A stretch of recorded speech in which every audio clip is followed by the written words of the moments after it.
Is BPC-157 a breakthrough compound that could transform the way we approach healing and recovery? It's advertised to not only accelerate healing, but also to reduce pain and improve function. That's the promise of BPC-157. But does it truly deliver on these bold promises? I'm going to discuss the science behind BPC-157.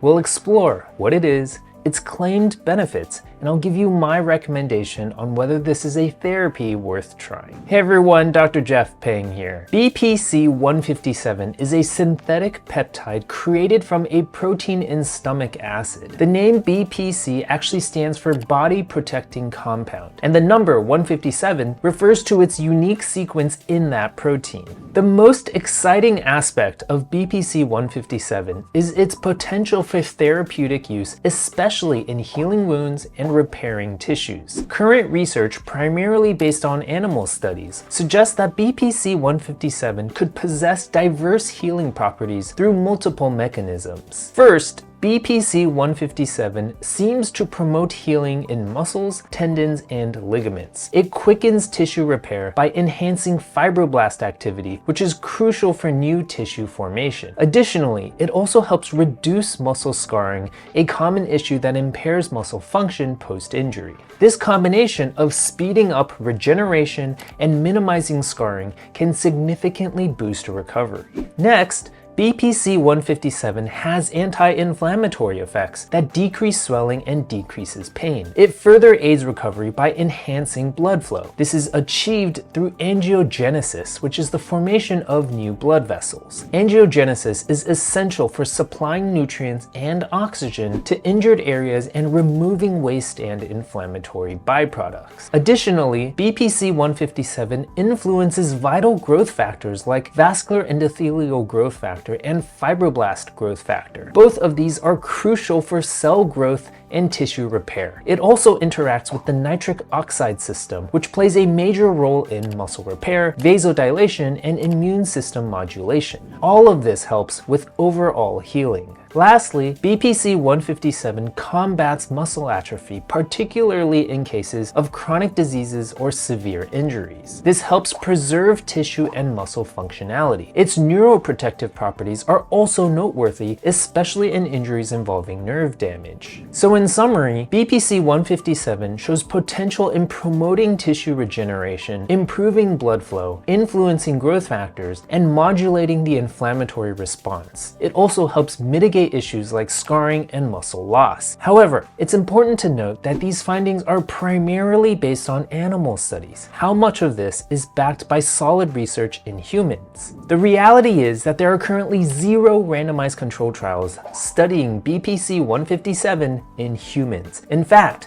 the only study that I could find involving humans was a very small retrospective study with just 16 participants. 12 of these patients got BPC-157 injections in their knees, and 11 of the 12 reported significant knee pain reduction. However, many of this study's subjects had ligament sprains and tendon issues, which often heal on their own over time. Therefore, it's unclear if the improvements were due to BPC-157 or simply because of the passage of time. Beyond this single study, there's a complete lack of substantial human-based research supporting BPC-157's effectiveness. Now, this point is particularly important because BPC-157 is starting to get a lot of marketing, often highlighting anecdotal success stories. And while personal stories can be very compelling, they can create a perception of effectiveness that may not be fully supported by clinical evidence. The next thing to consider is safety. Our current understanding of BPC-157 comes exclusively from animal studies, primarily involving rodents. These studies haven't shown clear toxicity or negative side effects. However, the major concern with BPC-157 is the lack of substantial evidence confirming its safety in humans. This is particularly crucial given its potential impact on various cellular signaling pathways, which could pose serious risks. Then there's the problem of where are you supposed to buy this? It is not approved by the FDA for clinical use, and most online vendors sell it for research or laboratory use only. If you do find a vendor online, most dietary supplements and vendors are known for false advertising and inaccurate ingredients. There are countless studies that warn people that supplement manufacturers often fail to comply with basic manufacturing standards. This is despite putting on their labels that their supplements are quote-unquote professional grade and third-party tested. Finally, it's worth mentioning that BPC 157 is listed as a prohibited substance by the World Anti-Doping Agency. While drug testing may not apply to most people, the stance of the United States Anti-Doping Agency on BPC 157 is quite revealing. USADA clearly states that there's no legal basis for selling BPC 157 as a drug, food, or dietary supplement, primarily due to safety concerns. They write, because BPC 157 has not been extensively studied in humans, no one knows if there is a safe dose or if there's any way to use this compound safely to treat specific medical conditions. Furthermore,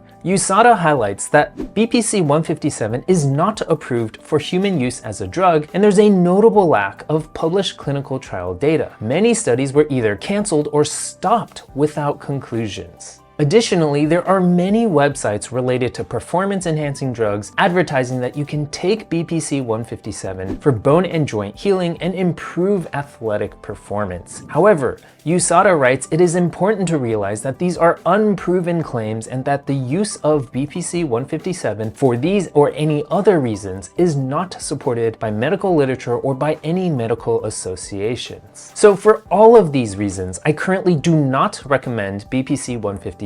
There's just too much unknown and too much unnecessary risk involved. With that said, I am eager to see future studies looking at the effects of BPC 157, as the hope and potential it shows are intriguing.